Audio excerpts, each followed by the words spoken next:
efficiently and make sure that it's money well spent. That's really our goal. And City Council certainly plays a role in that. You give us ideas, suggestions, you approve the budget, you let us know when something's not functioning properly, and we try and get that fixed immediately. So that's really the role of what we do here.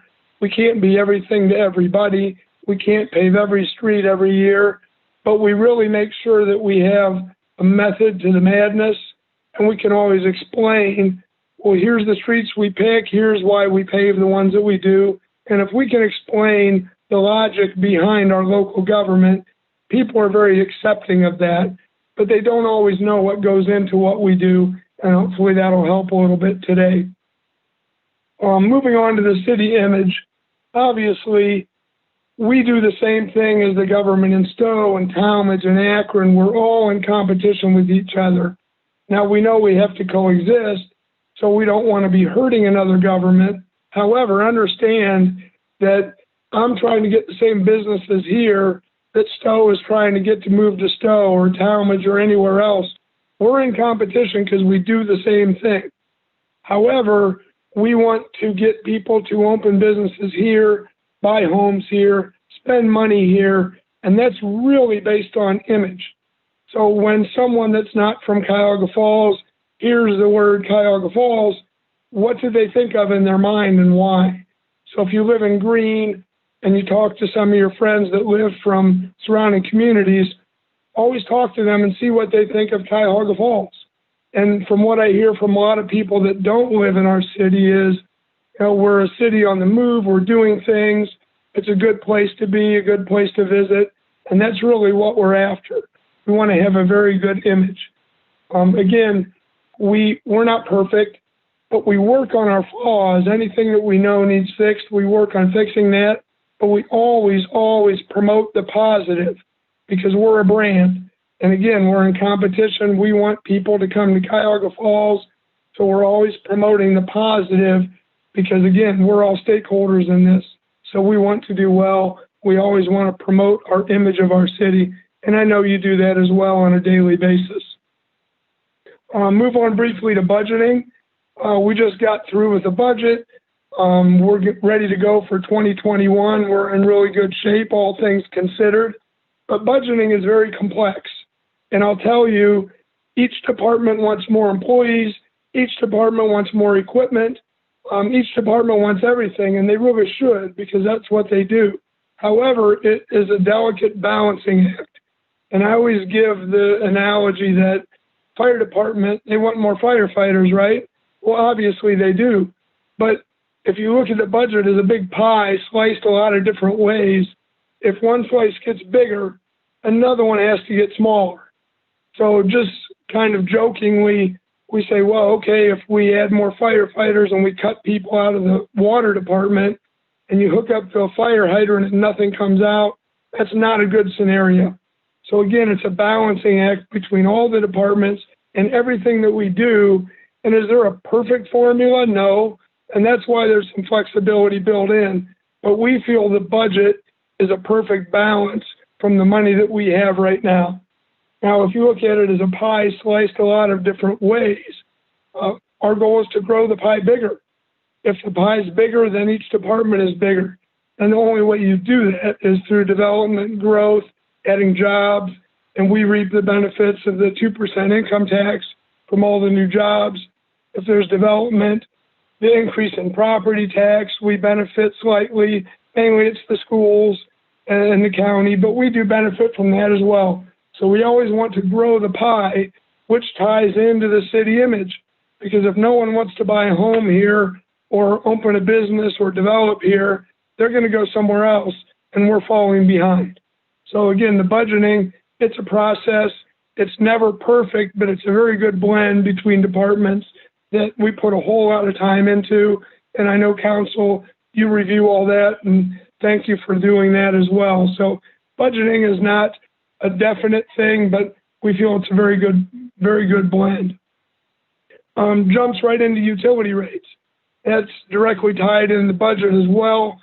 We never want to charge too little or too much for our utilities. We need to operate those departments independently. Some things are within our control. We want to control overtime when we can to keep our costs down. We want to be efficient. We want to operate properly so there's no waste within each department. But again, there's things out of our control.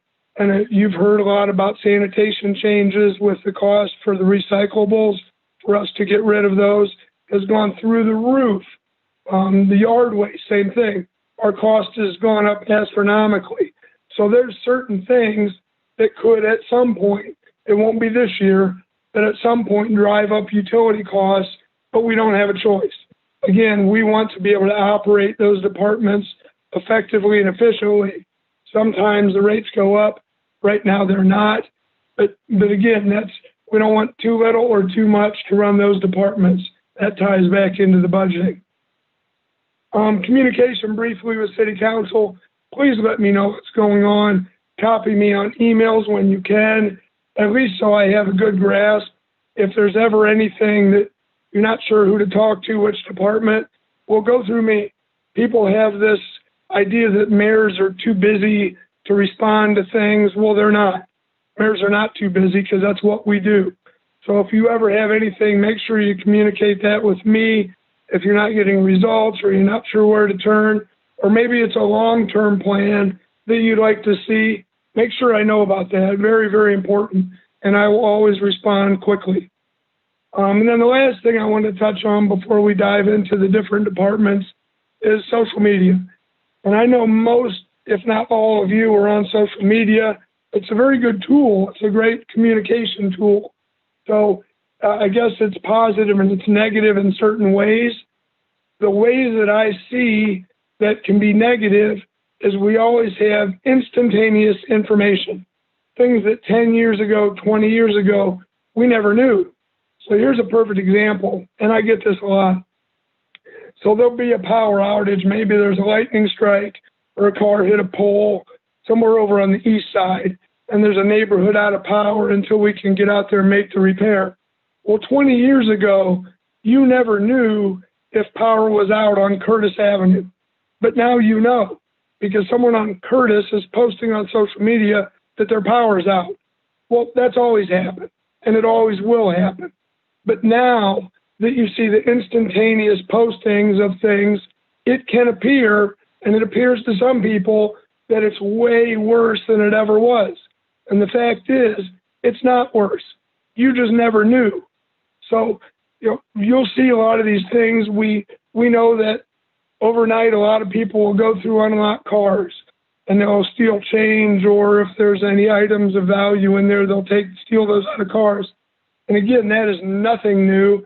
And I meet with the chief constantly, and we know that's been going on probably since there were cars. However, when it gets posted and everyone sees that it's going on, they swear that we're going downhill and we're riddled with crime and the city's in a just terrible situation here, and it's just not the case. And I can tell you from growing up here, I'm not saying it was terrible, but growing up in the 70s and 80s, there was a lot of crime. And I've seen it in the statistics, and I know that it's better now, but a lot of people will not believe us when we tell them that, because they read about it every day and they swear that things are worse. So again, if you see those things, it's always best to respond privately, because if you get into a firestorm of posts on there, it never goes well. But what I will do, and you can do this as well, if someone is posting something that you know doesn't really seem accurate, reach out to them privately and give them more information. And usually they appreciate that, and it kind of stops the piling on, if you will, of all the posts. So that's something that I see too. And again, I run the city too with all the departments. I'm responsible for everything that goes wrong. I accept that. But some of the big overview that I just gave is something that I deal with. So you may see a lot of that yourself. But I can't stay on the call for the whole call. So right now, if anyone has any questions of me, feel free to ask those now. If you want to reach out privately, that's great as well. So I just want to tell you, you're doing a great job on City Council. You're very responsive, but let us know what's going on too, and I think we can help you accomplish that. So thank you.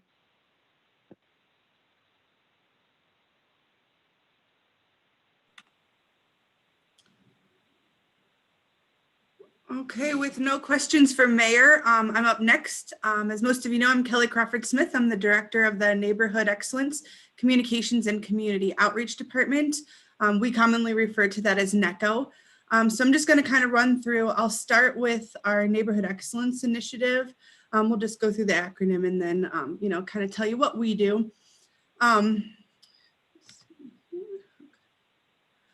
Mayor Walters often talks about striving to balance neighborhood development with the economic development projects that are happening around the city. And through the Neighborhood Excellence Initiative, we're doing just that. We've steadily been growing our Neighborhood Ambassador program, even in the midst of this pandemic, with more citizens who are committed to becoming more informed and involved residents. We utilize email communications and a Neighborhood Ambassador Facebook page to relay important information to the ambassadors about our programs, services, and events. Much of what I'm going to talk about today has to be viewed through a pre and post-COVID lens, as our events have obviously been canceled this year. But some of the neighborhood programs and initiatives that we help facilitate are the 3-on-3 basketball tournament that's headed up by Neighborhood Ambassador Alex Hall. We hold informational community meetings for our ambassadors and the community as a whole. We conduct FYI meetings or front yard informational meetings with Mayor Walters to bring City Hall into neighborhoods.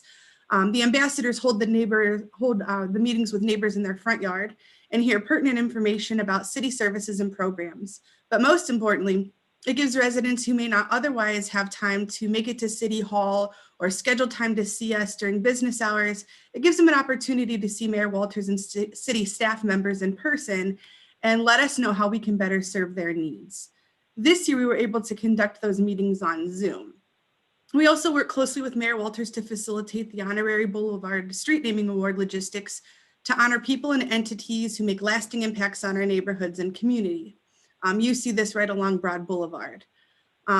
We work really closely with the International Institute and with leadership in the Bhutanese Community Association to become better communicators with our community members who identify as refugees.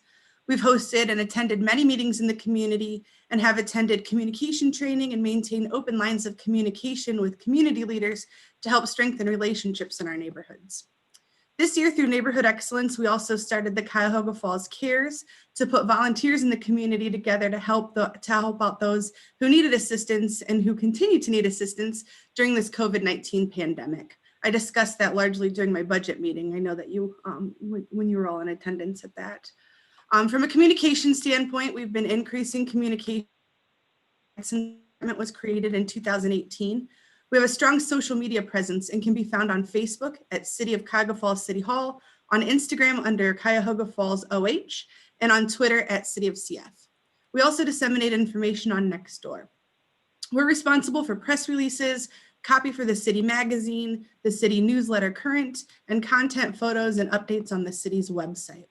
We conduct public surveys and help analyze data when we're needed. We write city correspondences, utility billing messages, and inserts and letters regarding projects and services such as paving and engineering projects. We also do marketing campaigns like recycling and yard waste campaigns, health and wellness, and then obviously this year we did a ton of work with public health campaigns regarding COVID-19 health orders and guidance. We're responsible for all promotional photography and have drastically increased and have been having a really good time utilizing our video production, especially this year. Again, at the budget meeting, I talked a lot about how our department changed trajectory when the pandemic hit, especially in regards to writing and disseminating information to the community as a whole. We organize community resources and create web pages for our community members and businesses to be able to quickly access public and mental health information, financial assistance and relief grants, and we also compiled lists of resources. Beyond pushing COVID-related content, we also execute the Move with the Mayor campaign, and we also this year created content for the 2020 census and election information. Our goal, basically, in a nutshell with communications, is to get the information out to our community members through as many media platforms as possible to keep them as well informed as possible. From a community outreach perspective, we continue to build and maintain relationships within our neighborhoods, business leaders, community leaders, nonprofits, faith leaders, and our schools. We work with these respective groups to disseminate valuable information about city services and programs and look for new ways to serve our constituencies more efficiently and effectively. In normal times, we organize and facilitate outreach initiatives, So for example, senior informational meetings, we hold seminars for our local realtors to inform them about new city programs. And that's how we garner feedback on the housing market from our industry experts. We coordinate art installations, typically in City Hall with Western Reserve Hospital, the Cuyahoga Valley Art Center, and Collide Cuyahoga Falls to provide our residents and visitors access to local art displays for free. We've worked with the schools, with the All City Art Walk, both with Cuyahoga Falls City Schools and with Woodridge. And all of this is possible through our cultivated relationships in the art community. We host on the table events through the Akron Community Foundation to bring people from across the community together to discuss relevant issues in the community. And then we help strategize how to impact and positively address those issues. Other events that we typically sponsor and host are the River Cleanup, Drug Take Back Day, Humane Society Adopt-a-thons, and Cuyahoga Falls Pride. We've also been partnering with the United Way of Summit County to bring diversity, equity, and inclusion training and initiatives here in Cuyahoga Falls. We're responsible for the creation and dissemination of the holiday maps and lists that identify homes that have been decorated. We did that this year for Halloween and now for Christmas. And then this year we started the parking meters on parade to encourage the sponsorship and the decorating of our downtown parking meters. Our biggest undertaking in our department is the work with community leaders and sponsors to plan and execute the Falls Downtown Fridays events to drive residents and visitors to experience our downtown Cuyahoga Falls. Though the events were obviously canceled this year, we missed working with our vendors, entertainers, and nonprofit beneficiaries of those events. And we look forward to when we can safely return to executing those summertime events. That's an overview of what we do in NECO. We always have volunteer opportunities for you or your constituents to get involved with. We're contacted often with volunteer opportunities, and then we have some of our own. So if you know people who want to get more involved in the community, you can always send them our way. And then the only other topic I wanted to touch on before my time is up is social media as a public entity and as elected officials. So I want to take this opportunity just to remind you that our official pages and your official pages are public records and should be treated much like we treat public meetings. Please make sure that you understand First Amendment rights as it pertains to social media and that you are not unlawfully deleting or hiding comments or deleting people from your social media accounts. A question often comes up about private accounts, and those accounts are private unless they are not used in any official capacity.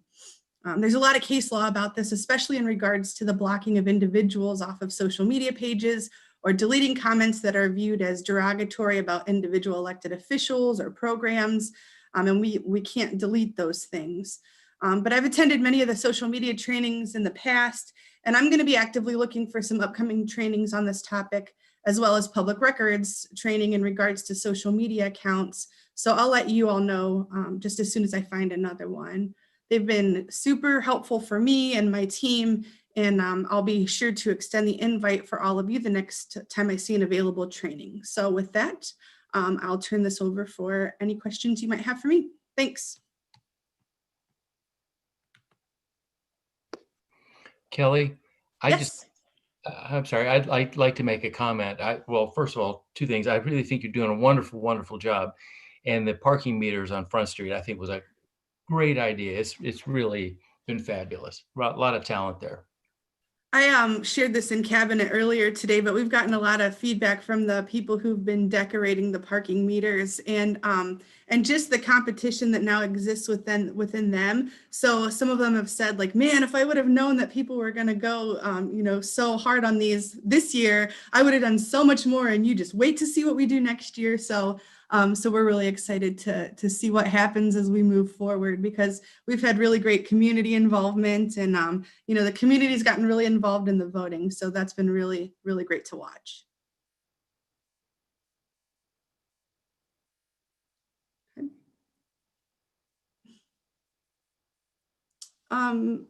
I just unmuted. I'm sorry. Yes, no, you're fine.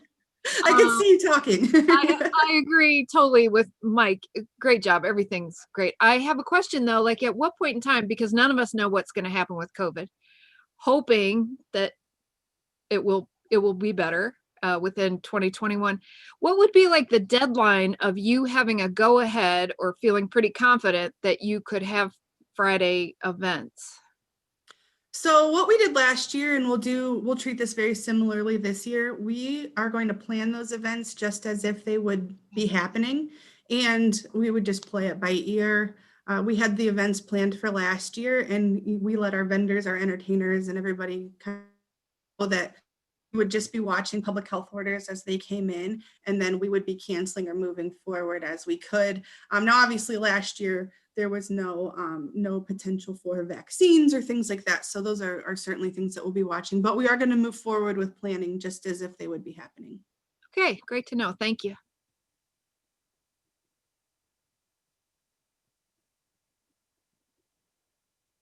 Good. Thanks, everyone.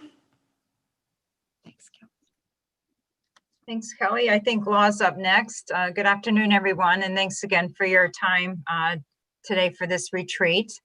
I'd like to recognize two of my staff members are on and will be participating. Matt Dickinson, our Deputy Law Director, and Connor McHugh, our newest addition to the Law Department. He's Assistant Director of Law.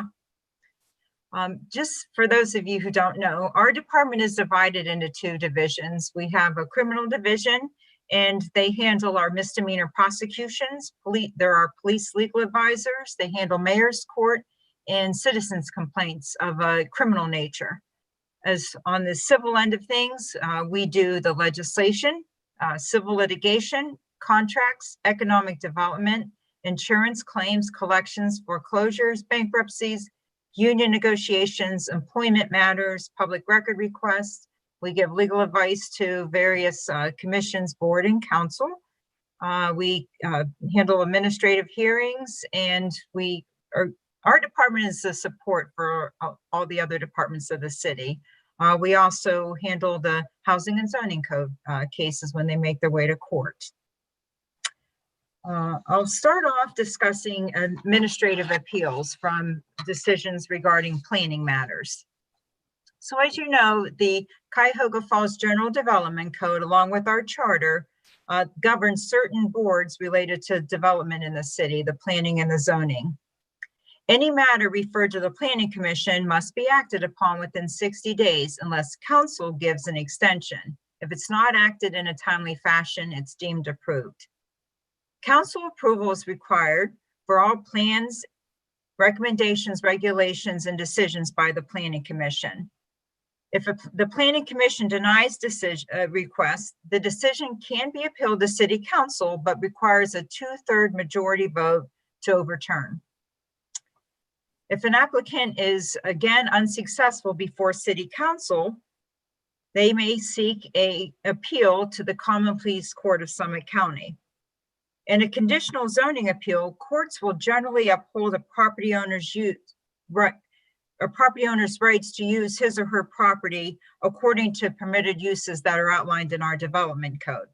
For example, we could examine the recent car wash that came before council. The proposed business was a permitted use for this property. However, council did appropriately attach conditions to this use, such as the hours of use, the screening, and the lighting.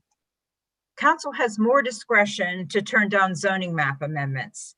The criteria is more subjective, and I know that our community development department sends the criteria to council ahead of any map amendment proposal. Public input is crucial as nearby property owners can be affected in unanticipated ways with the zoning map amendment. A property owner is much less likely to succeed in a lawsuit of this nature because there's no pre-existing right or entitlement to a zoning map change. Generally, the appeal, if somebody were to appeal to court, the appeal is confined to the record that's established before City Council. However, under certain situations, the court may grant the plaintiff or the applicant a right to bring in additional evidence. That would occur if, for instance, council did not allow the applicant, the developer, property owner to offer testimony or to offer witnesses or respond to questions. But generally, it's confined to what occurs before council. This Common Pleas Court will review council's decision and determine whether, and here's the standard, it is unconstitutional, illegal, arbitrary, capricious, unreasonable, or unsupported by a preponderance of substantial, reliable, and probative evidence on the whole record. Once the court examines that standard and counsel's decision according to that standard, they could either affirm counsel's decision, reverse it, vacate it, or modify the decision, or send it back to counsel with further instructions. For example, if the court believed that the hearing was not thorough enough, they could actually send it back for a full rehearing, which we hope we never have to do. And just from gleaning from case law, I can tell you that the court wants to hear facts and not speculation or conclusory statements. An example of what I've come across while reviewing the case law on this subject is, like, courts have upheld counsel's decision to deny, like, say, a conditional zoning certificate where the evidence presented showed that there was flooding concerns that were unaddressed, or that there was a traffic study determined that the traffic would create an undue safety concern or harmful to children. Where I've seen the court reverse the decision is where the testimony was basically opinion, personal preference, or that counsel denied the zoning, but then later on went and changed the zoning for the city, went and made map amendments or zoning changes after the fact. That's when they would reverse a decision. To summarize on this topic, it's important for counsel to articulate reasons for its decisions, which are based on facts and evidence. Decisions that are based on speculation and opinion face a strong likelihood of being overturned. And Diane, I didn't know if you had anything else you wanted to add on this topic. Thanks, Jan.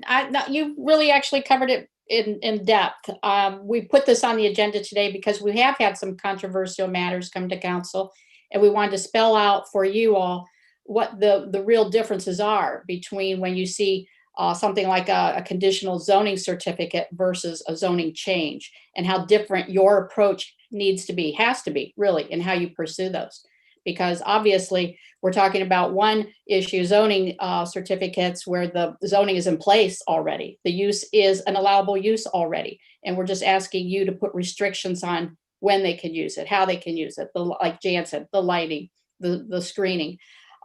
We don't have a right to tell them that they can't put that business there. The zoning code already says they can. Versus a map amendment. Now we're asking you to switch the zoning completely altogether. That's a heavier decision, and you shouldn't take that so lightly, because neighbors who live adjacent to or nearby will be affected. Their land value may be affected. Their freedom to enjoy the use of their own property may be affected. And some of these map amendments or zoning changes are a little easier. You know, if we're going from something like asking you to change something from light industrial to mixed use, not a big switch there. But if we're changing something from industrial to residential, or from residential to industrial, huge market differences and what that property can become, what can be built there, what the uses are. So those are heavier, weightier issues. Always feel free to reach out to me too if you have questions that you want to kind of roll over before you have to have those discussions. Thank you.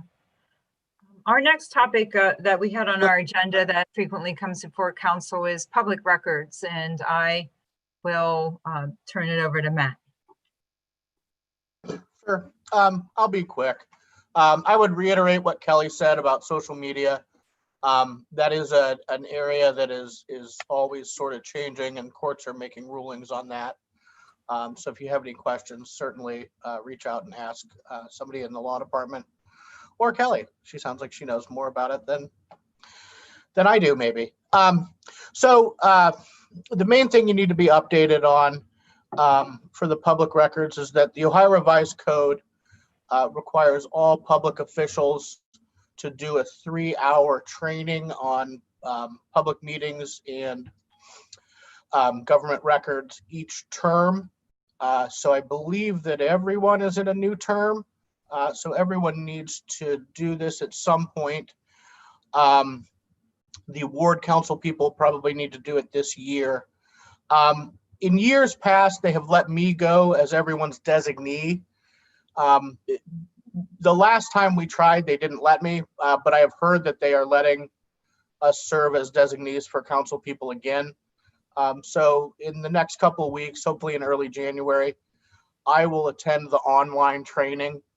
And if I'm able to fill in for everyone, I will, and then your requirement will be filled. If they don't allow it, we'll talk about how to get the training done. In normal years, there are usually a couple of opportunities to go and see it live. They usually do it at the Akron Library. I don't think that'll be happening this year, so you can do it online at any time. So I'll let you guys know. Again, if I can cover for you, I will. And then if you would like to do the training for your own education, you can do so. So that's all there is to say about that.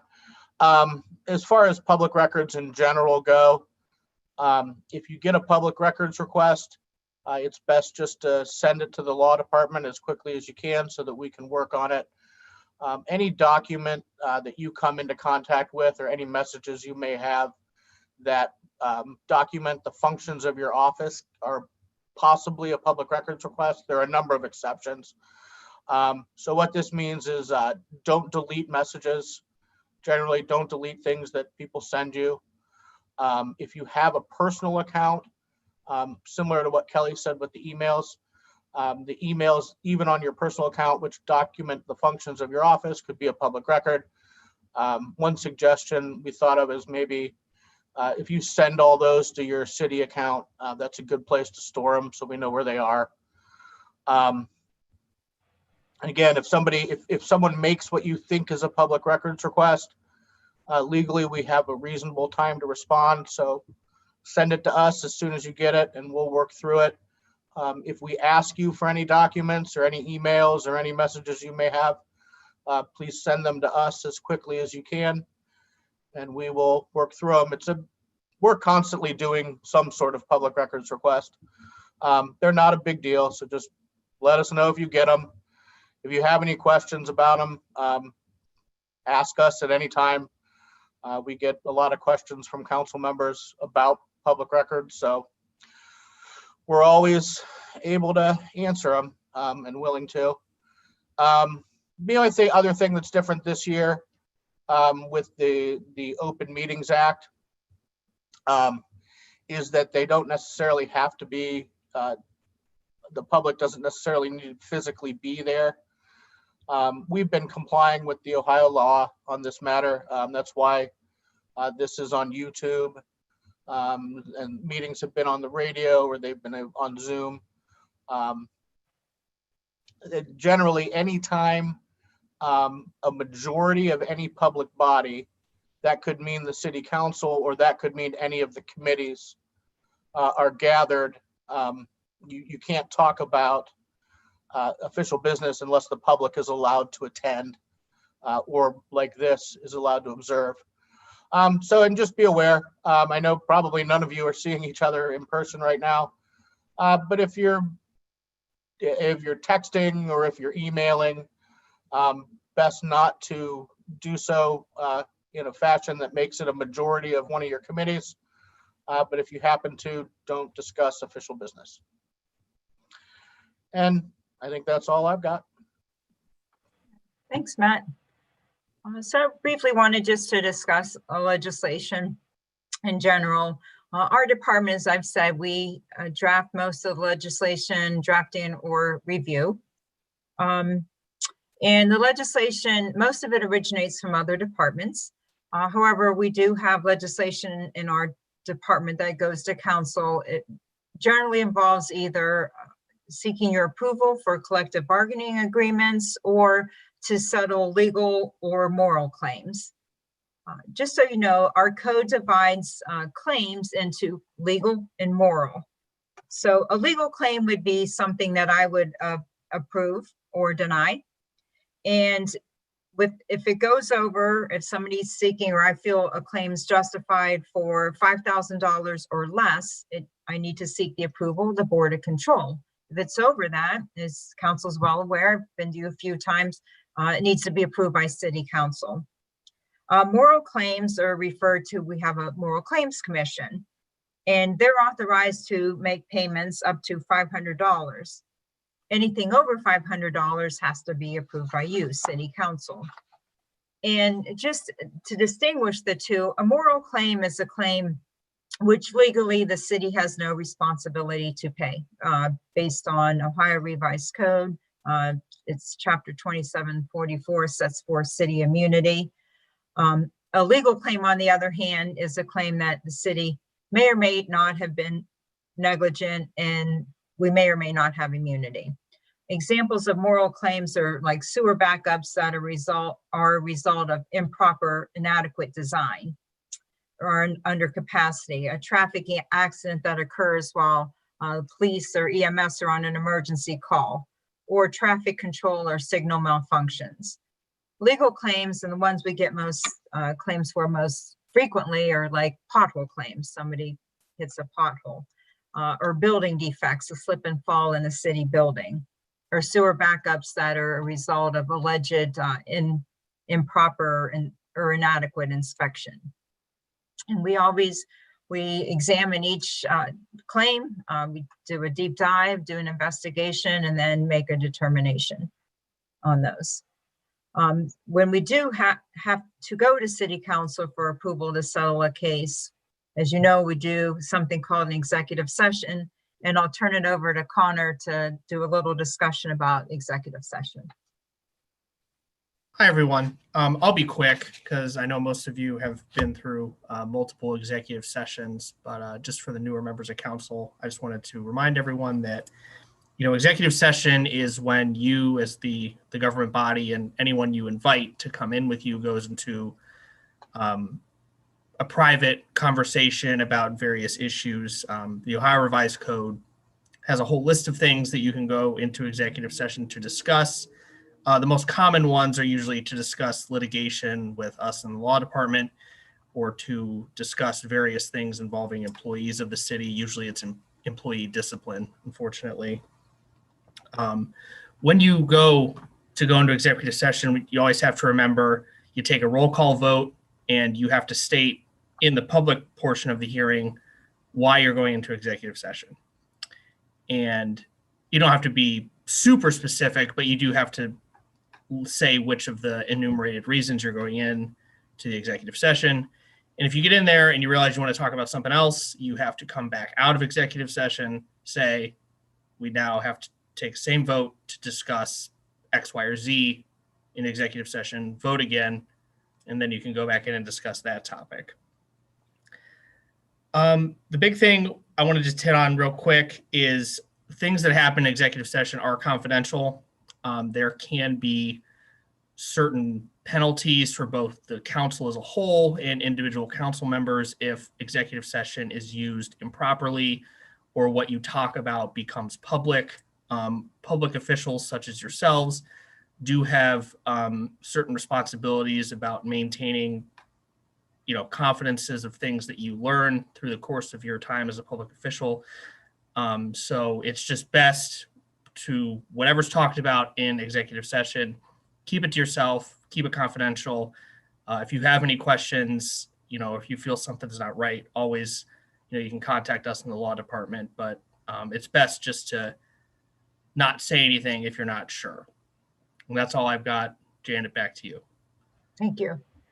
Our final topic is regarding neighborhood disputes. And I think this neighborhood disputes have touched upon all of us. I think looking at everyone here, I've gotten a call or a few from pretty much all of you concerning some neighborhood disputes in your wards. And we appreciate that and really enjoy helping you out.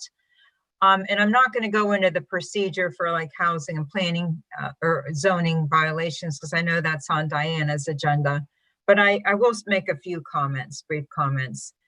We do prosecute the housing and zoning cases, as I've said, when they're a criminal violation. However, there are situations, and we've been contacted about these in the past, where the issue is really like a private civil matter between the parties as opposed to a criminal one. An example that comes to mind, because we've had it a couple times, is like one property owner calling about their neighbor's fence encroaching on their property. That is a private civil matter between the two. Now, if the fence were in a dilapidated condition, falling down, rusty nails sticking out, then it would be something that the city would get involved in. It would be a housing violation to have a fence in a dilapidated state. But otherwise, it would be a civil matter. Another common request or emails we get are about noise. We don't have what people, I think, traditionally would think of as a noise ordinance in our city. We have our disorderly conduct law. Usually this means that people are not permitted to recklessly cause inconvenience, annoyance, or alarm by making unreasonable noise. And what's reckless or unreasonable is frequently determined by the police officer that's responding to the call. Like, we'll get a lot of calls about people making noise at night or early in the morning. For example, a neighbor that's mowing their lawn at 7 a.m. There is a section of the law that prevents noise that can be heard from more than 80 feet away between 9 p.m. to 8 a.m., but this applies specifically to radios, televisions, and sound amplifying devices. So usually this is like a loud music section. This section applies to loud music. I would just suggest that if your constituents are telling you that their noise is too loud in the neighborhood, that they contact the police on their non-emergency line and they'll investigate. And usually I'll say they don't normally cite normal neighborhood noises like home construction or snow blowing, so expectations should be managed accordingly. And that's all I have, unless I have any questions. Well, if you think of anything afterwards you want to talk to me about or questions, please feel free to email or give me a call. I look forward to always hearing from you. Good evening, everyone. I'm your Community and Development Director. I'm Diana Colavecchio, and with us tonight also is my deputy, Mary Spoggy. She is on the Zoom call, waving to us. I'm going to talk primarily about your interaction with our department. Our part of this outline is pretty lengthy, and a lot of the guts are there, so I just wanted to speak primarily to how it is you often find yourself calling our department and how we help you. So let me just begin with the fact that we do have separate small departments within the department. The one you're probably the most familiar with is housing. The housing division, of course, is ran by Steve Owen and Charles Nettle, and they do a fantastic job of addressing neighbor issues around the city. And we like to refer to the housing division as the watchdog of maintenance in the city. They're the ones out there making sure we retain our home values in the city by making sure things aren't going awry there. Your involvement would be, for example, that you yourselves in your own wards are noticing some issue with maintenance. It could be that the grass is now approaching the 6-inch rule. It's an 8-inch rule before we send the letter, but you're watching that house and you see it's 6 inches. What can you do? You don't have to call us immediately. This is the kind of thing where if you want to be on top of it, you can put a note on that resident's door. You could call them. You could say, look, someone has complained. Always say anonymously has complained, and that you're probably going to get cited if you don't get it mowed. Remember, when people don't maintain their homes or their lawns, and we end up citing them and finding that they don't fix it, even after we've cited them, it costs them money, because now we have to pay someone to mow that yard, or we have to pay someone to go out and pick up the rubbish or trash in their yard, or we have to pay someone to cut down that tree that's dead, that's almost going to fall down. That costs them money. So as a council person, you'd be doing them a very big favor if you get out in front of these issues yourself, if you notice them. And if you choose not to, you can always drop us an email and we'll take a look at it, and we'll open a file and we'll get on it. And if you want to stay involved in that case, just say so. And we will always let you know the status. We've done that for several of you throughout my tenure here, where we let you know what's happening with a certain resident's home. So essentially, I've outlined in here what kinds of things get homeowners into trouble, and it is high grass, it's parking cars on grass, it's debris in their yard.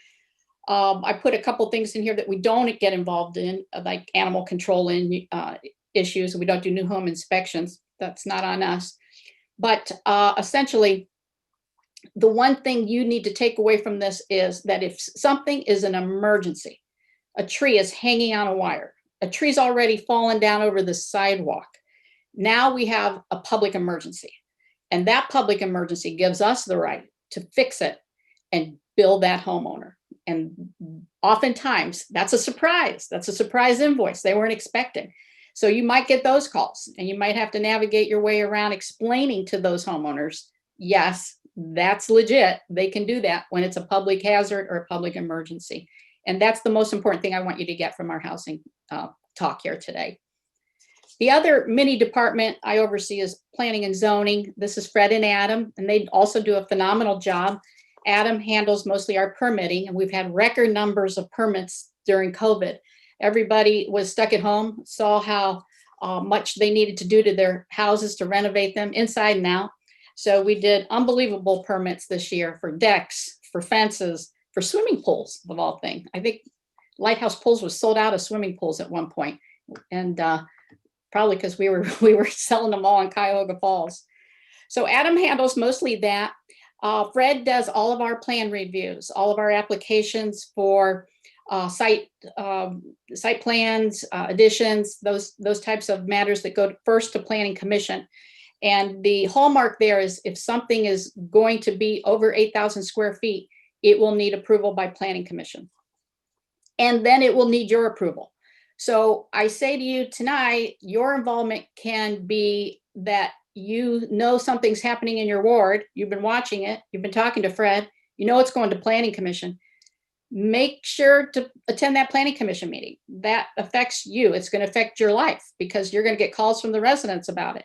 They're going to either like it, not like it, or whatever. So those links are always provided by Lori Jones. I know she sends them out there to the group council, and you can just quickly take a look at the agenda and see if any of those things are happening in your ward.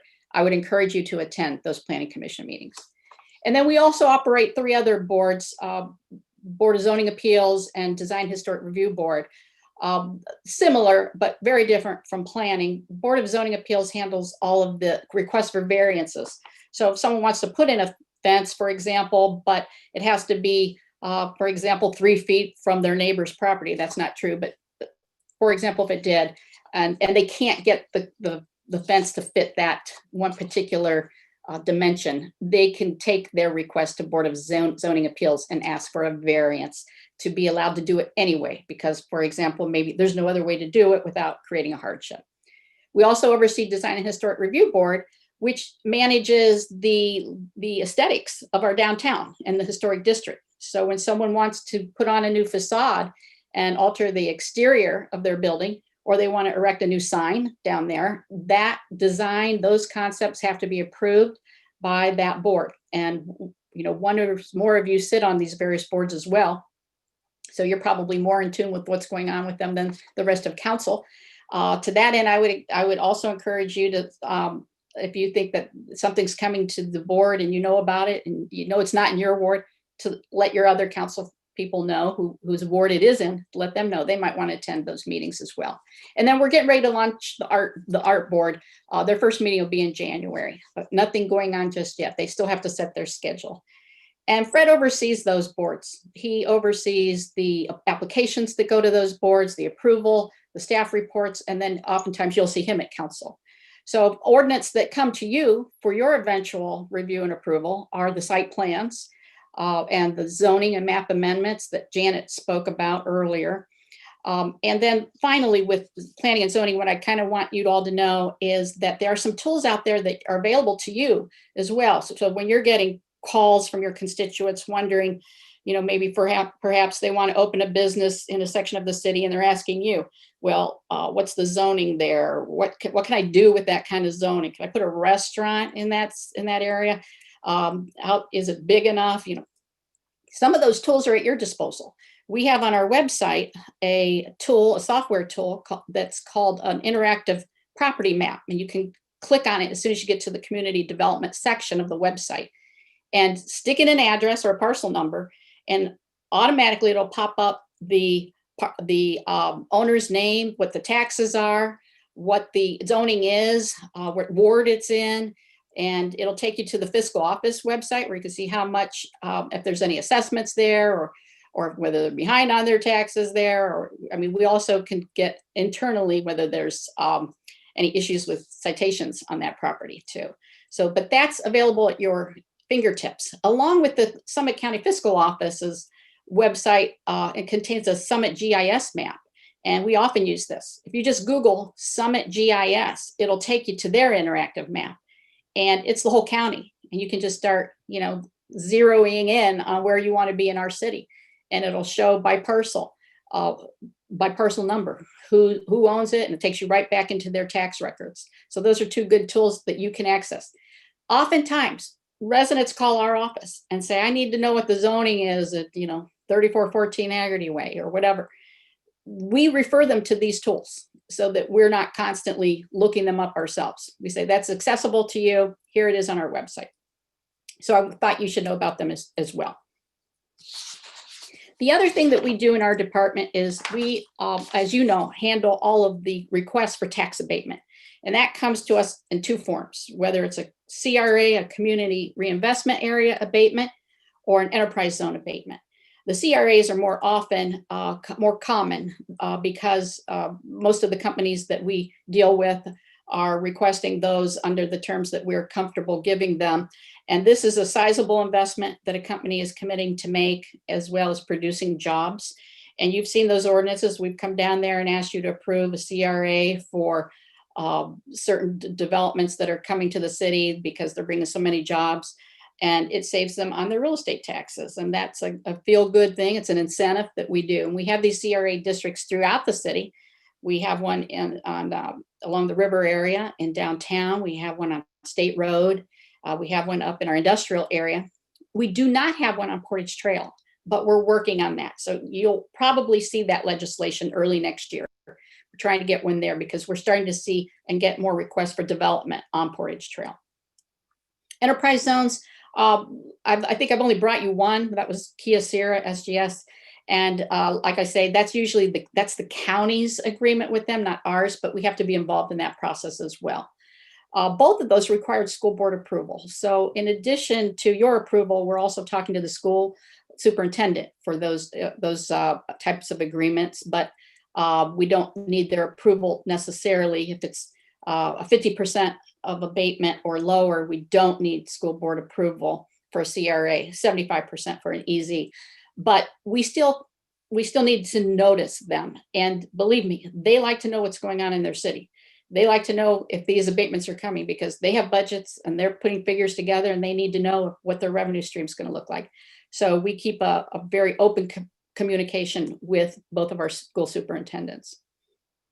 And then we have our CDBG department, and Peggy Zaley runs that department. This year, Mary has been aggressively supporting that department because of COVID. We had an extraordinary overabundance of work to do to assist our small businesses with additional grants. Of course, they also handle the senior snowplow program and rehab for some of the homes in our low to moderate income areas in our city. And we work with NDS with contractually to improve some of the homes in our city.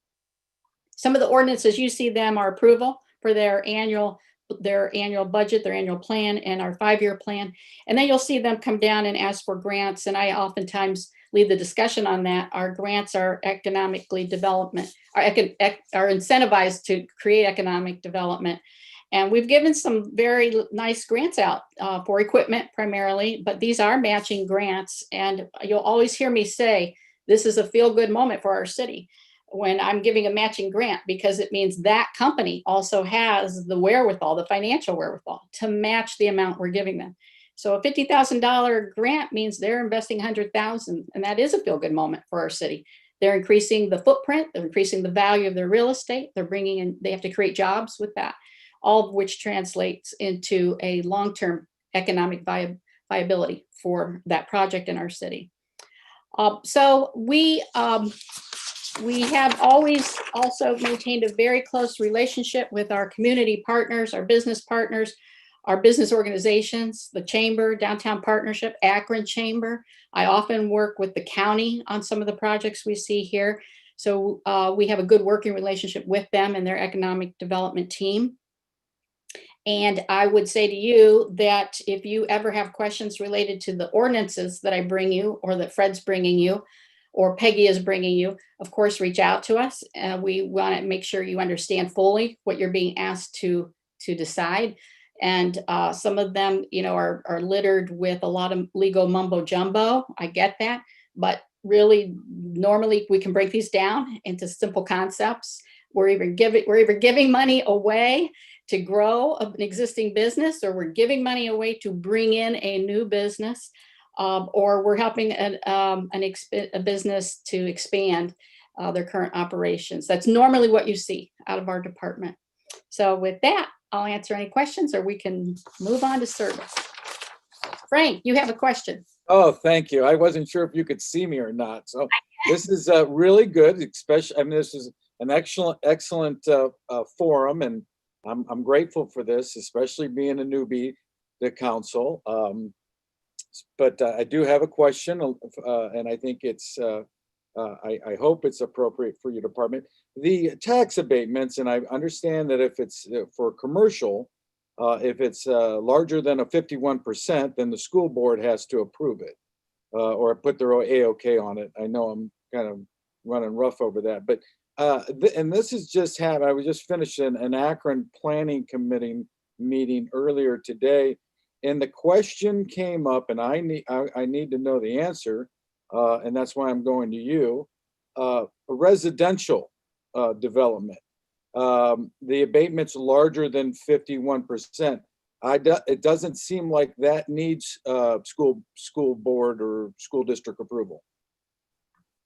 You are correct. Residential developments do not need approval by the school board for those abatements to be transferred over from the city to the developer. Where does Cuyahoga Falls, particularly your department, stand on abatements for residential building in what I think we would all agree is a very hot residential market? Well, it's difficult to say that I take a stand, or our department takes a stand, or even that anyone in the administration takes a stand on something that hasn't come to me or to us for review. At least not in my tenure here. Of course, I've been here just a little less than 2 years. So I think it is a hot button issue. You're right. I mean, we're watching what's happening with our neighbors.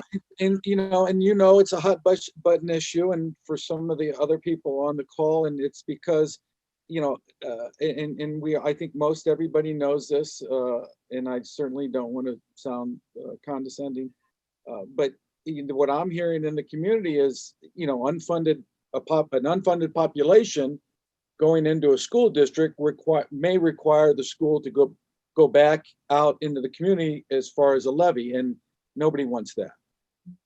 Or nobody wants kind of unnecessary levies. I'm trying to say that the best way. Well, that's true. I mean, that's always the balancing act that government goes through, is how much do you bring in business to bring in revenue and income tax versus you're always bringing in perhaps new landowners with children in a school district that might affect their costs and expenses. And I guess my best response to you today would be that I would like you to know that if presented with something similar, that this team is going to have a lot of internal discussion about the best course of action and include all of the partners, the schools, developer, our council people, so that we can make the best, most informed decision. No, and I appreciate that, and I know you will. I think you do an outstanding job. Is there any money even if, say, an abatement was granted for a residential development, is there any money that school sees say maybe, that the property owner or, is contributing. What I'm saying is if it's 100% abatement, does that mean that there's just no money that the school sees, or is there any other money that may go to the school? Is there any, maybe, I I don't, going to, Ed, oh, go ahead. Mary wants to answer. want me to touch on what we have in the city currently? Currently, there's only an ordinance out there that allows for the CRA River District to have residential abatements without approval of council at this point, without another ordinance going through. And that's 75% abatement for new construction for 7 years.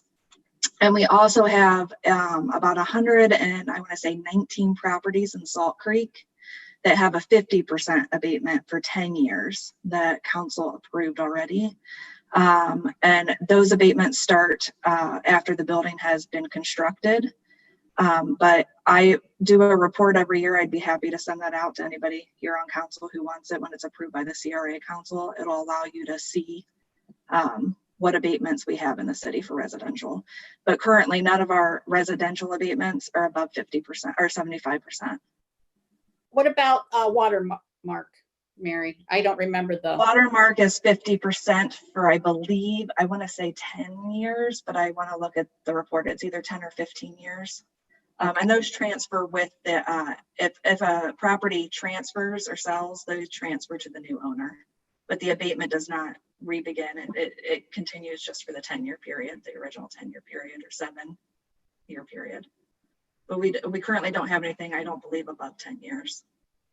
So Frank, what we're getting at is there are these 3 development areas in our city where we have given residential CRAs, which is an abatement. Those homeowners do pay, 50% of the real estate tax for a percentage of the, for a certain number of years. And those were given in order to incentivize development, in order to incentivize building the watermark complex, to incentivize the build out of Salt Creek. I will have Mary go ahead and send you those reports. Every year, we're required to update that report and file it with the Ohio Department of Developmental Services. And every year, we're required to assemble a housing council, which is a team of it's appointed by different bodies. Like I think one member is appointed by planning and zoning. Some are residents themselves, and then the body itself appoints a person. I think there's a total of 7 people on that board. And once a year, they meet in March to approve these 3 abatements going forward. So we'll just go, we do not have those yet ready for the March meeting. We'll be getting those ready in early January or February. And we'll make a point of getting copies to all of council so that you can see those. Because if you're not on that review committee, you wouldn't see those otherwise. I think Diana, can I say something real quick? Sure. Mm-hmm. First, Mary, if you could copy me on that email or send me the same thing that Frank requested, I would really appreciate that. Sure can. One thing I would just like to note with CRAs and TIFs, because it helps me think about them, and I know it was important when I realized it. One thing I think to always keep in mind when a CRA is granted or if a TIF is granted, it's the taxes that are being abated or redirected are only on the improvement. So if I own a home and my home, I'm paying $2,000 a year in real estate taxes, and I get a 50% abatement for the improvement, and I improve my house to where now my taxes would be $4,000 a year, I still pay the $2,000 I was paying historically, and I only get 50% of that additional $2,000 abated. So now I'm paying $3,000. So I think sometimes people think, the schools are losing money that they would have gotten based on the improved value, but the money that they're getting currently does not reduce. And I just think it's important. I don't know if I'm making that clear, but I appreciate you saying that, and thank you for that information. But I'm more interested in new construction, new development. Even with new construction, there would be taxes on the real estate. And because the argument behind CRAs, and I'm not taking a side here, I'm just throwing out the information. No, I understand. Yeah, the argument behind it is if a bunch of farmland is owned, it's paying taxes. Like whether it's a cornfield, a grocery store, a golf course, whatever it is, they're paying real estate taxes, and those taxes will be continued to be paid in the amount that they're paid. The reason they have abatements, the argument is you give an abatement to make a development that would not otherwise be possible or make it bigger so that the value is ultimately higher. So the schools continue to get the money they've been receiving. Then when the abatement expires, they get all of the money. So property that maybe was paying $10,000 a year in taxes before the investment, in 15 years when the abatement ends, now they're paying $1 million a year in abatements. And that's something that actually, if you look back at the Sheridan, it's kind of interesting because the Sheridan got a tax abatement when they put it downtown here. And if you look at like how much taxes it's generated now, so it's an interesting area, but there's always a lot of confusion and people. Yeah, I get it. I grew up when that before the Sheridan existed, it was just a bombed out old brick shell of a building. And I remember that, and that was great. The abatement, I'm sure, was perfect for that. But, we're looking at prime real estate out here in Ward 8, very attractive interest rates, a very hot housing markets. And I don't think, this land, as far as being developed, would need any added incentive in the form of an abatement. Mm-hmm. Thank you, Russ, for making mention of that. That's all very noteworthy. And I'm going to conclude because we're running way over for my portion of this agenda. But as a final thought, and this is not just for Frank, but for the rest of you all on council, we are pursuing this hiring of a consultant to develop a master plan for the Merriman Valley and the Schumacher area. And we have concluded our interviews of the top 5 that we received applications from. And we're going to be moving to scaling that down to top 2 and hope to have someone selected by the end of the year. And so we will have eventually a proposal to come to council approving a contract with a consultant. All of these are great questions. This is great discussion, and we can continue to have that discussion when we move forward with the Merriman Valley, because as Frank just mentioned, we do want to make sure that we have smart development when we're talking about doing any kind of incentivizing of development and thinking of all the necessary players who should be weighing in on that decision. Well, quickly, and I'm just concerned about the unfunded population going into the schools. I think there's a time and a place for abatements, and if the schools weren't seeing any added population, I don't think I'd be having this conversation with me. But I appreciate your time and Russ's input on that. So thank you to everybody. Sure. Very good.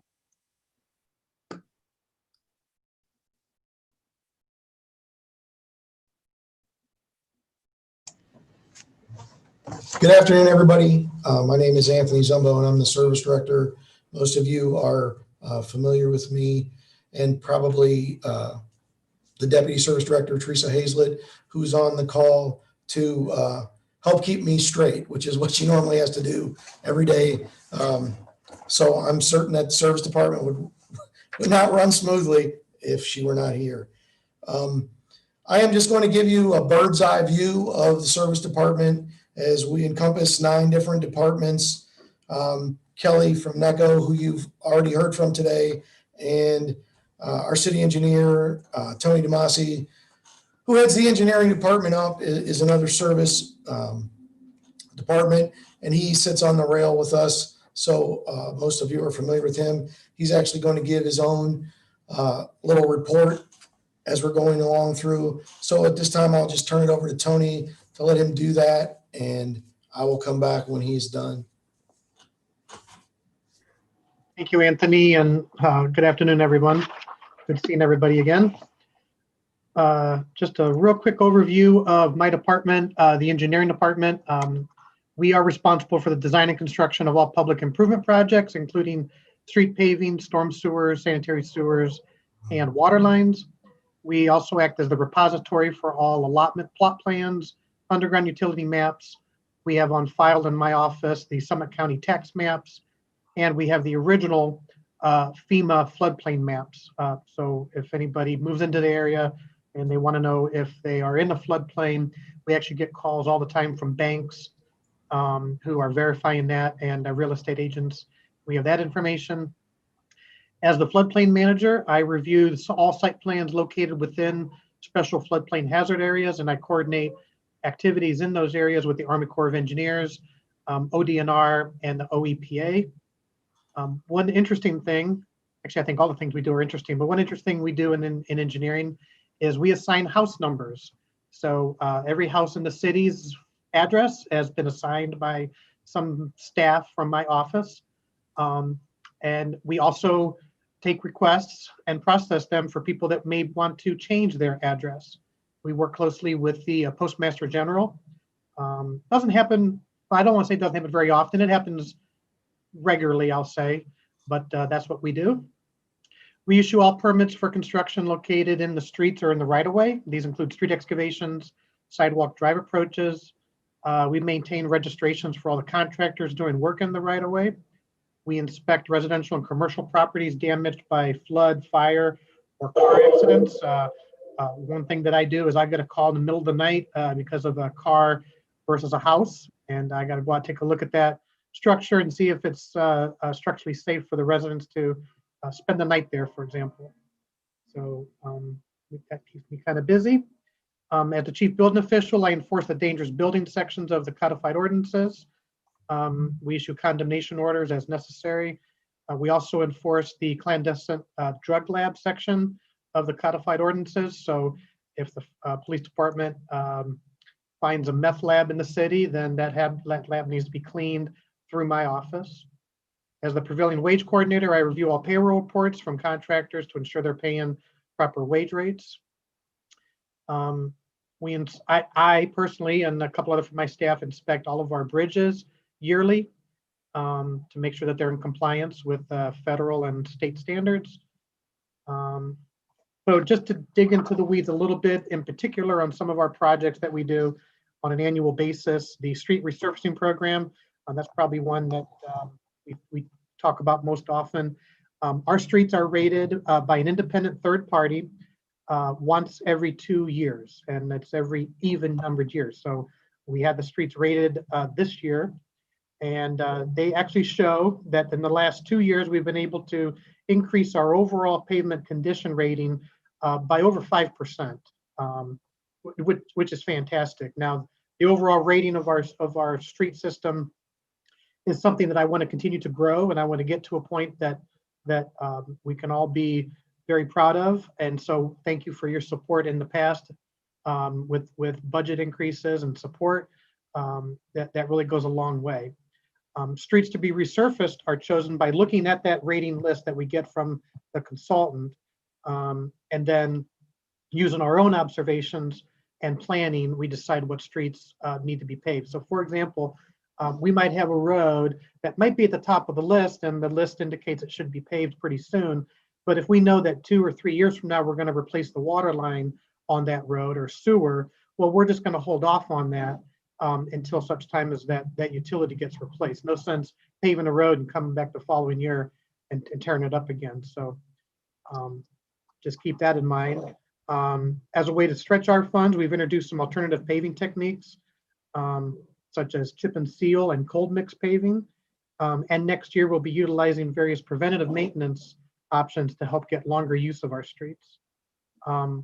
Just keep in mind, remember, so once my department paves a road, then the road needs to be maintained until the next time that it's up for me to pave it again. That maintenance is done by the street department. And so potholes, crack sealing, any type of maintenance of the road, that's usually the street department that handles that. I know I get a lot of calls about potholes and things, but you can send those to me. I'll get them to street department, but you can send them directly to street or to Anthony or Teresa as well. Our sidewalk and apron replacement program is a very popular program. This is where, so I just want to make sure everyone understands, property owners are primarily responsible for maintenance of their sidewalk in front of their properties. And my office actually issues permits all the time to property owners that may want to replace their sidewalk.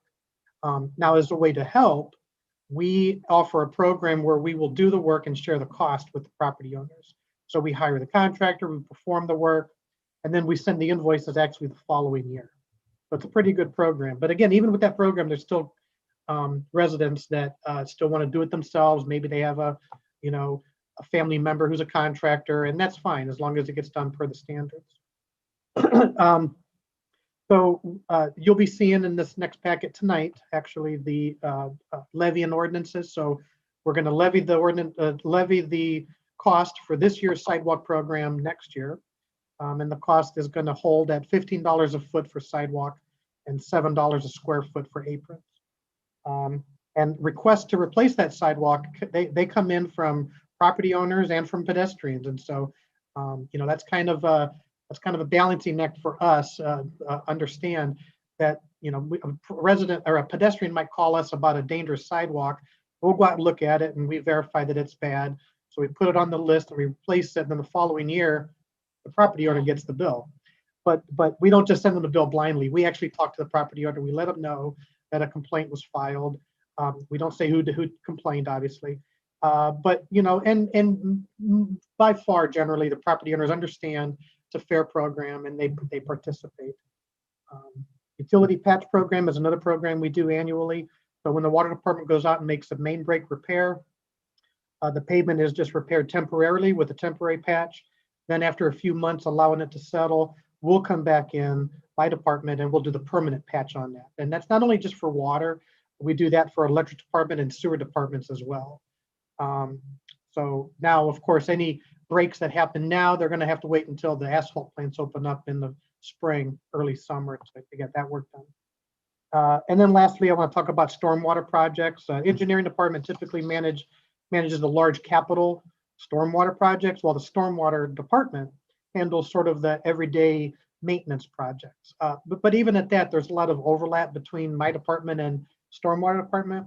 So I recommend if you have any questions from any constituents or yourself about stormwater issues, that maybe you should just direct them to service director's office, because they know what the stormwater department's doing, they know what I'm doing, and they can better handle that distribution of calls as that way. But again, as any of you know, open door policy with me. You can call me, text me anytime. I've been here 21 years. I just finished 21 years. So if I don't have an answer, I'll certainly get it to you. But and if you send me an email and I respond back, you'll definitely see me respond back with Anthony and Teresa, because I want them definitely in the loop of everything that I respond to. And with that, I'll hand it back to Anthony unless anybody has any questions. Thanks, Tony. That was a great segue. I forgot to mention that obviously you can contact any of our service departments, but when you do, please keep Teresa and I in the loop, just so that we can, as we run through this list, you'll see with our 9 departments, there's a lot of balls in the air all the time. And it's very helpful to us to make sure that we're aware of your needs so we can properly service you as well as all the residents. So please keep us in the loop.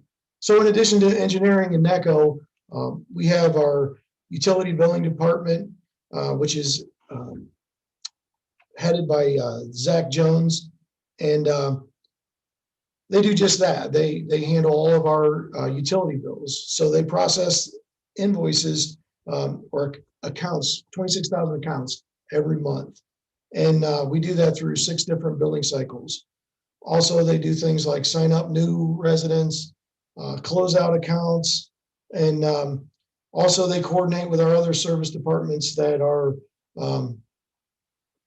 that they bill for, such as sanitation departments. Everybody knows that there was a big push for yard waste containers this year, and so how you actually get those is through our utility billing department, because they coordinate that request with sanitation, because they're the ones that collect the $25 deposit for those. So moving on from utility billing, we go to building and grounds, and that's headed up by John Ball. And they are in charge of all of the cities in the grounds portion, all the city cemeteries, which include Oakwood Cemetery, Northampton Cemetery, Harrington, and little known about Boatswain Cemetery, which is out on Yellow Creek Road, that is very small. It doesn't really even have a parking area, but we do have 4 cemeteries, and they're also responsible for mowing a lot of the city's parcels of land. There's 56 total parcels that they mow on a rotational basis. And one of them that everyone will know is Broad Boulevard is just considered one, but as you know, it's a very long boulevard. So all that internal island area of Broad is maintained by them. Also, they do the adopt-a-spots, and we have over 50 spots with sponsors.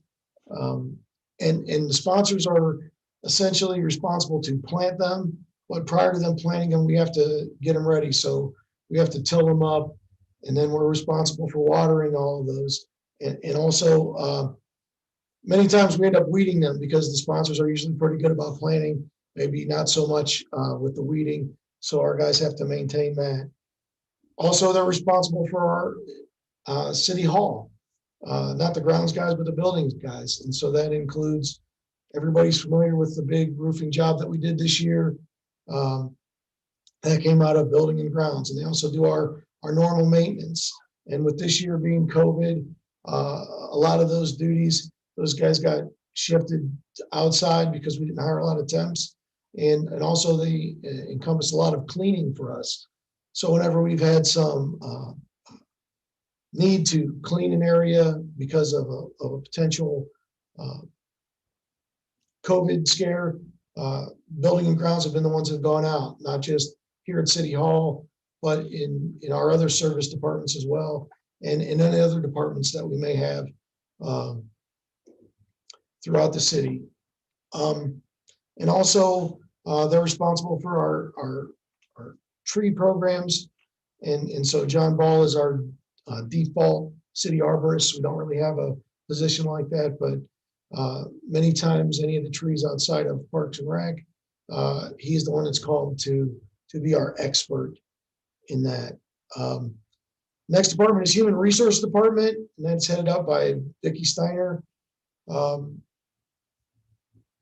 Everyone's pretty familiar with what human resources are, but they're also the department that maintains all of our records for our employees. And we have about 396 full-time employees, 80 part-time employees, and some temps.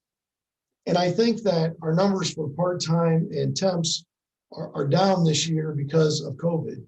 I know that we have not been able to keep all of our part-time employees employed. I know we brought some of them back, but I'm pretty sure we haven't brought all of them back. And so I think those numbers are a little low. And also our number just for service in terms of employees is 164, which I think, again, that number is a little low. And we are constantly hiring and processing out people for retirements and leaving of their own volition. So there's a lot of work for them to do in terms of that. Also, they're the liaison for our healthcare providers for medical, dental, optical, and our HSA and FSA accounts. Also, they do the coordination for retirees for healthcare benefits. And inside of HR is also our safety coordinator, who handles our Bureau of Workers' Compensation stuff and maintains all of our safety training records and processes all of our safety applications and grants that we get. The electric department is next. That's headed up by Mike Doherty. And we have 343 miles of power lines, 13 substations, and 6,000 streetlights. The mayor alluded to this, and so I'm only going to touch on that for our electric department. Social media seems to think that our reliability or our number of interruptions of power are up. I'm happy to say that, and we report on this every year, that we are an RP3 certified diamond level utility, which is RP3 is reliable public power provider, and diamond level is the highest level that you can have, and that's based on our reliability, which goes into how many times we have interruptions of power, and also our statistics for how long it takes us to remedy that and put our customers back in power. So And they look at that reliability and statistics, and they rate them against all the other public power providers. And also, this is run by APPA, which is American Public Power Association. They also compare us to industry. So in our area, that's First Energy, and we are certified for excellence since they started rating that for our comparisons to First Energy and the surrounding folks in industry. The garage department is next, and that is run by John Campbell, and he is responsible for the city's fleet of equipment and vehicles. And that also includes all of our purchases that we do for new vehicles. And that comes out in our ordinances that you folks approve. And currently that number is at 290 for vehicles and equipment. Our water department is next, and we have an interim superintendent right now, Russ Green, and we'll probably be changing that designation soon, but currently he is our interim superintendent. And the water department has 200 miles of water lines and 150 miles of sanitary sewer lines that we're responsible to maintain. In addition to that, we also have 111 miles of storm sewers that exist, and that's only the storm sewer that's inside the public right of way. That doesn't account for the stuff that goes outside of the right of way. And also, I'd like to point out that everyone is aware, because the majority of the calls that you guys may get are for flooding issues and stormwater issues. And I think that what we've been seeing lately is a trend, and we've talked about this on council many times, and Tony has said it, that we have an increase in the frequency of our most intense storms. And it's sort of misleading how we talk about the intensity of a storm, because normally they do it in years. So a 50-year storm is less intense than a 100-year storm, and so on. But so when people hear a 100-year storm, what goes to their mind is it's a storm that should happen every 100 years. And that's not the case at all. That just describes an intensity that we put to it, which means a certain amount of inches of rainfall in a certain amount of time. And so when we talk about those, I think that everyone will remember that in the last decade or so, maybe 15 years, the number of 100-year storms has been going up. And so with that, leads us to a lot of the flooding issues that we get.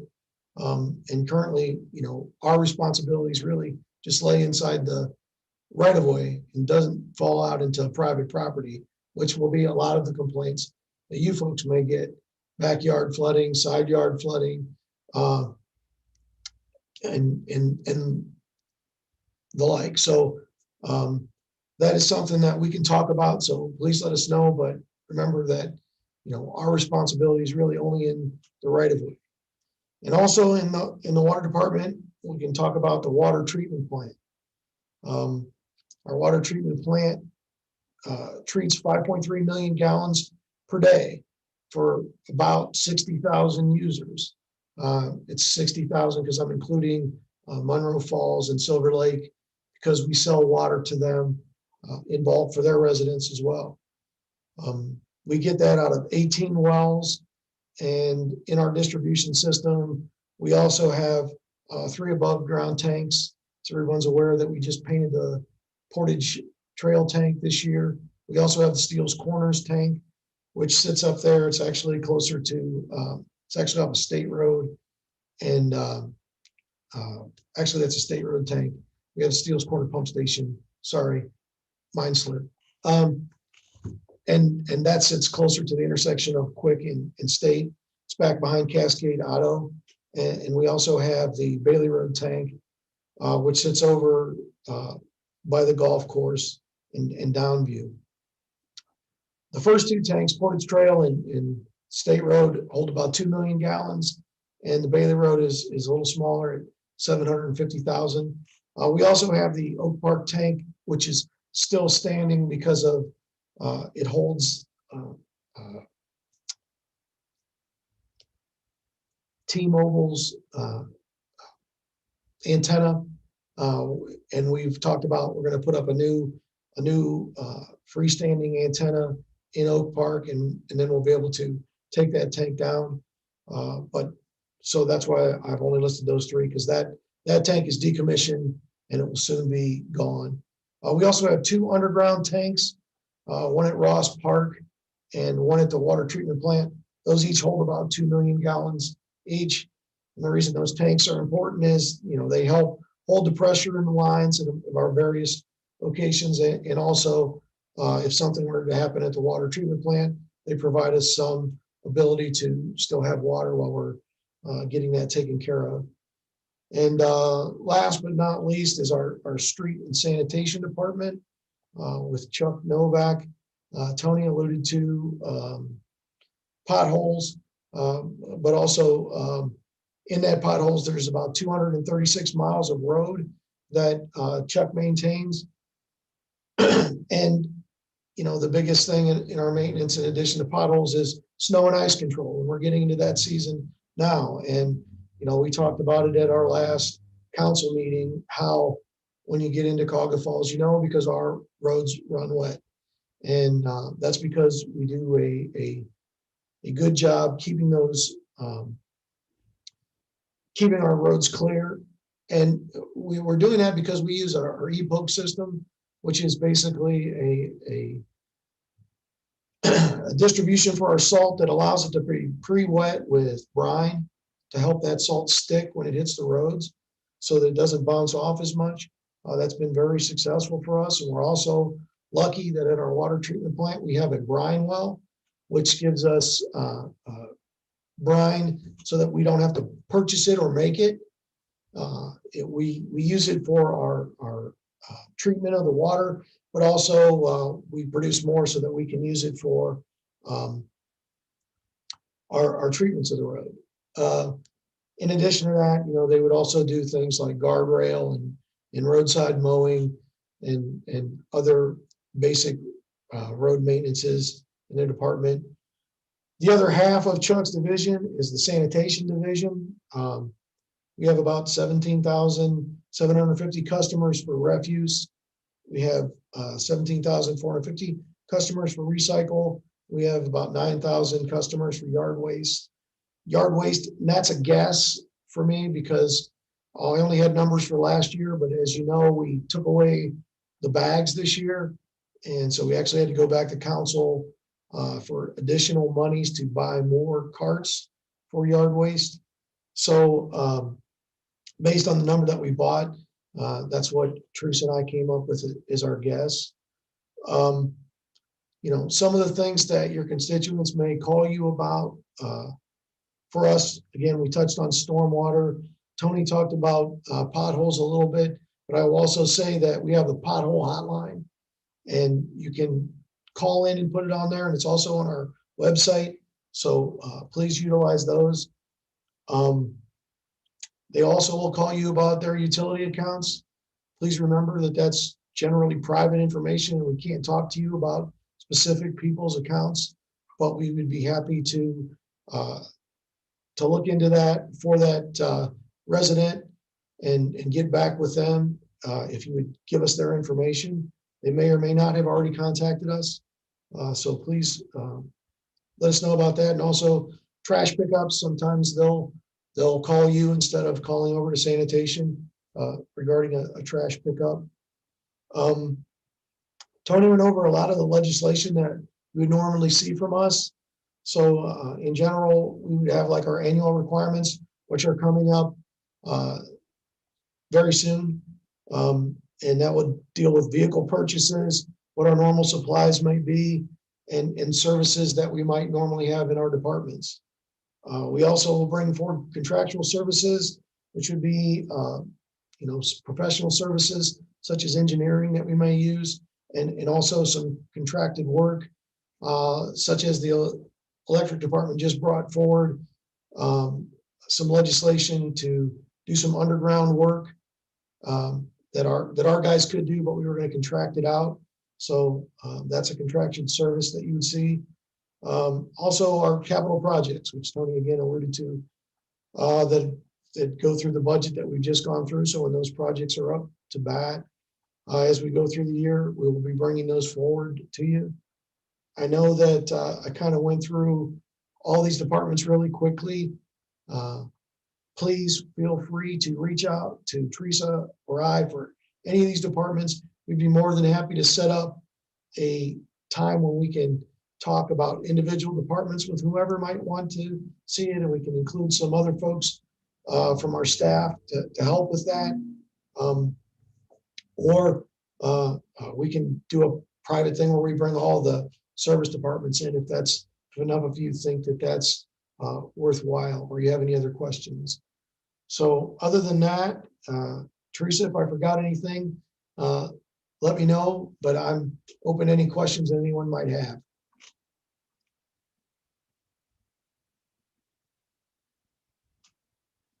All right, thank you for your time. I think you're up, Sarah. Hi, everybody. I'm Sarah Klein. I'm the Superintendent of Parks and Recreation. I'm going to keep my comments super quick because we want to get you out of here at 5 o'clock because I know you have to get some dinner and then get to City Council at 6 o'clock. So we're going to speed through parks and leave a few minutes for finance. Hopefully you're familiar with our major facilities, the Natatorium, Brookledge, Downview, Waterworks, Quirk, all of the neighborhood parks and lodges. Hopefully you have attended at least some of our big community events that in the past we have been able to provide for the community, oftentimes around some of the holiday seasons. Halloween is a really popular event time of year in our department. So we like to do things for that, as well as the end of the year and Easter time and some things like that. Our department has had to really change a lot this year. We have had to pivot because of COVID, as everyone does. However, as a truly forward-facing, public-facing department, we've had to modify our operations pretty significantly to keep patrons safe, keep our staff safe, comply with public health orders. Some of the things that we're dealing with right now are limited capacity in our facilities. We are not renting any lodges or shelters. We have had to step up our sanitizing and cleaning routines at any facility where we have the public.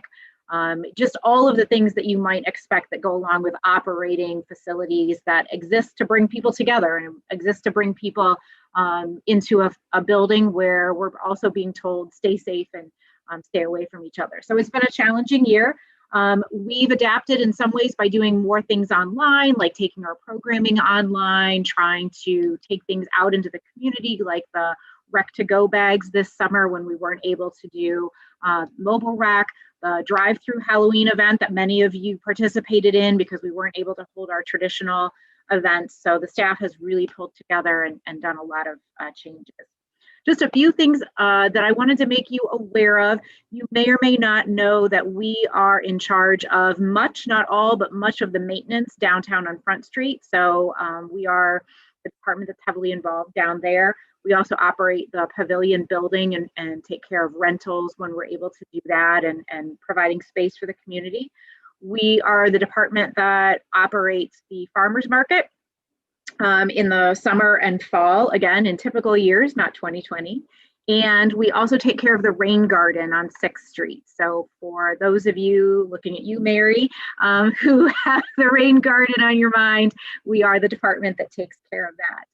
The big building across from Waterworks is park maintenance.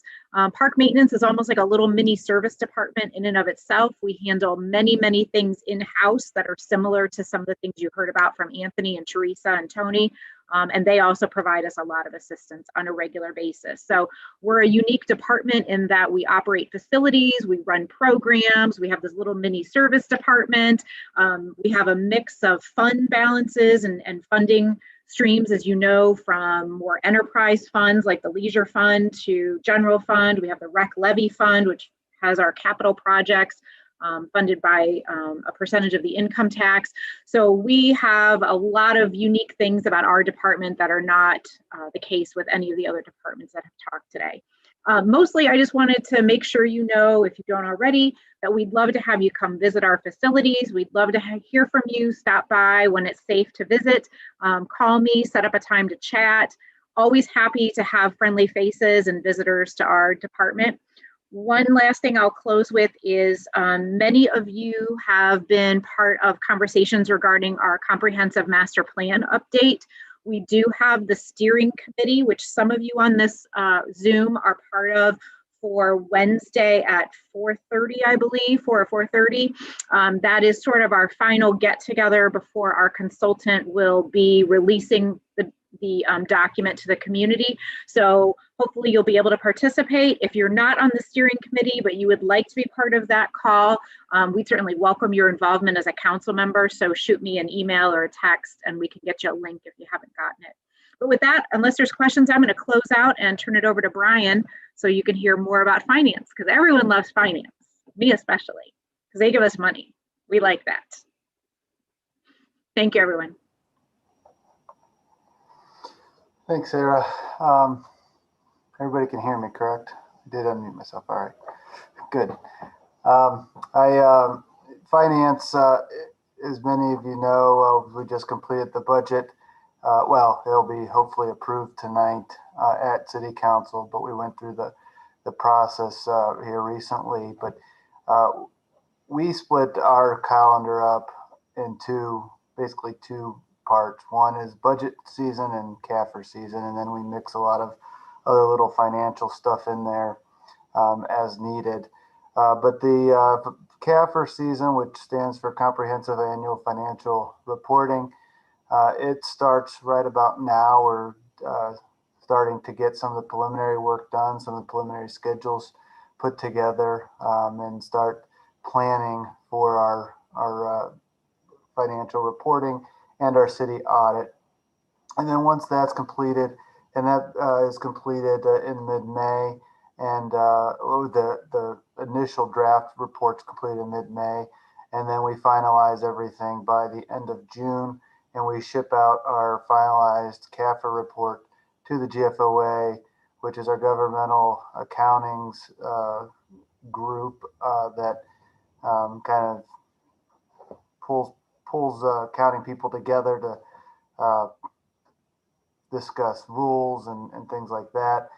We do send out for an award that we have received for many years and we continue to receive, and that is a CAFR award, or Annual Financial Reporting Award for excellence, and we have received that. That happens in June and July, and then we roll right into budget preparation, and so that's kind of our schedule. Under finance, we do have debt management. We discussed debt a little bit. We just went out for a bond here in November. We closed that bond, and we did go out for a rating this time around, and that is one thing that finance helps to manage, is our rating. We are currently a AA2 rated community, which is right up there with all of the other communities similar in size and financial makeup. It's going to be, all indications of trying to get a better rating is going to be difficult. We'd have to do a couple things, probably double our size of our city so that we have economic expansion opportunities, or double our fund balances in some way. And I don't know that those two things are prudent to do. So our debt and our bond rating are right up there with all the good communities. So we're pretty proud about that. We also handle accounts payable and accounts receivable. Accounts payable, paying of all the bills, and check management and check processes, so that we aren't paying the wrong vendors or paying money out of the city that shouldn't be paid, and accounts receivable, money coming into the city in some way. We also handle payroll. We have one person in our payroll department. We pay Wendy Foster. If you guys don't know who she is, she's our payroll person. We also have one person out of HR that we kind of help to supplement her, and that is Sandy in HR. From a payroll perspective, we're very lean on people, and they do a great job. We also manage inventory management, mostly for our depreciation schedules and our financial reporting through finance. And also with that, we do manage and we house city contracts here in finance. So we sort of the depository for that type of stuff. Under the finance department, we also manage the IS department, IT, as well as tech services. And IT is headed by John Konich. I think most of you know who that is. He is responsible for our city network and our city and some of the software that the city has. And we've tried to centralize that and try to be a help desk for both sides. We, as John mentioned in our budget meetings, we've done a couple of things over the years. We've kind of moved from an IT perspective, we've moved from housing software in the city and tried to put a lot of things into the cloud, and a lot of our programs have been moved to the cloud. The other thing we've done is we do not house many of our servers here in the city anymore. Those are out to an offsite location. And we did that initially because of the flood of 2014, when the city basement, which is where our IT staff is located and a lot of our equipment is located, flooded and knocked out a lot of our infrastructure here in the city. So we've moved that to a offsite location that houses computer equipment, and so that's been nice. But moving to the cloud has been worked out well for us here during COVID because we were able to access many of the computer programs on a daily basis that we wouldn't have otherwise been able to access, and we've been able to manage that pretty well. We do have in IT, we have some computer programmers that are helping to manage the city public safety side of things and in that infrastructure. So that's kind of what they do, as well as we have help desk employees that if you have a problem with your computer here at City Hall, they try to come and help you figure out what the deal is. The other department that we have under finance is tech services. These guys are housed out across the street from the electric department on Bailey. They do a number of things. One thing in particular, they manage some of the lights and sirens and radio equipment that we have in all of our vehicles. They also manage that radio equipment. We run two different radio systems. We run an analog system as well as the public safety system. So we've got two different radio systems, as well as they also maintain our street lights and our ped lights and throughout the city. So when you call and there's a street light out or a ped light out, they're the department that usually goes out to take care of that. If you call and there's an issue with light timing, they take care of that, as well as try to maintain a fiber throughout the city so that all those street lights can be dealt with from one location. We don't have to run out to all of the boxes to change timings on a lot of our street lights. With that, that's kind of an overview of finance. I know we have about 5 minutes left, so I just wanted to quickly run through all that for everyone and see if you had any questions.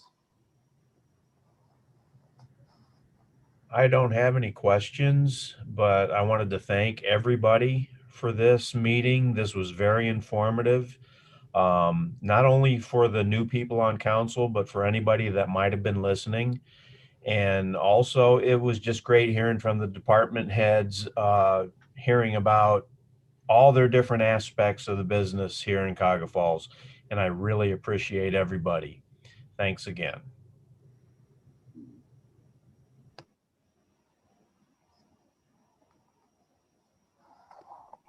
Yeah, I would concur with Jerry. I think this is a great idea, and I would think that we'd want to do it some sort of meeting like this, maybe every other month or at least quarterly.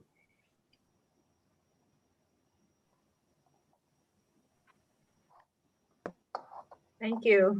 I would say on behalf of the administration too, we thank all of you for spending some extra time with us this evening. I know we have a meeting later today, but we appreciate that you logging on.